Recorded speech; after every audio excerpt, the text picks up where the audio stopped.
টানা ষষ্ঠ দিনের মতন চলছে ইরান ইসরায়েল যুদ্ধ। এতে আত্মসমর্পণ না করার ঘোষণা দিল ইরান। জাতির উদ্দেশ্যে দেয়া ভাষণে এটি দেন ইরানের সর্বোচ্চ ধর্মীয় নেতা আয়াতুল্লাহ আলী খামেনি। এ সময় চলমান সংঘাতে যুক্তরাষ্ট্রের অংশ নেয়ার ইঙ্গিতে কড়া হুঁশিয়ারি দেন তিনি। এর আগে ইরানকে নিঃশর্ত আত্মসমর্পণের কথা বলেন মার্কিন প্রেসিডেন্ট ডোনাল্ড ট্রাম্প।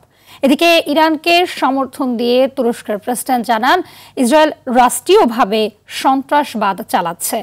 বিনিয়ামিনের রিপোর্ট।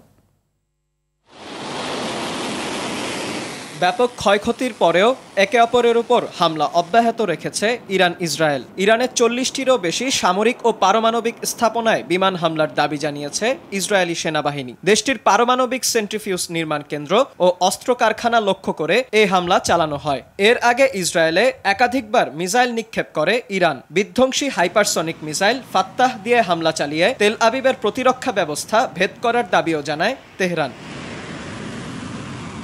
এমন উত্তপ্ত পরিস্থিতির মুখে বুধবার জাতির উদ্দেশ্যে ভাষণ দেন ইরানের সর্বোচ্চ নেতা আয়াতুল্লাহ আলী খামেনি। ইসরায়েলের সঙ্গে সংঘাতে যুক্তরাষ্ট্র হস্তক্ষেপ করলে ভয়াবহ পরিণতির হুঁশিয়ারি জানান তিনি।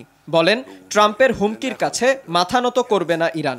যেভাবে ইরান চাপিয়ে দেওয়া যুদ্ধ প্রতিরোধ করেছে, ঠিক তেমনই চাপিয়ে দেওয়া শান্তির বিপক্ষেও দৃঢ়ভাবে অবস্থান নেবে। এই জাতি কারো চাপের মুখে আত্মসমর্পণ করবে না। আমেরিকানদের জানা উচিত, যে কোনো মার্কিন সামরিক হস্তক্ষেপ অপূরণীয় ক্ষতির কারণ হবে, যার পরিণতি তারা সহজে সামাল দিতে পারবে না।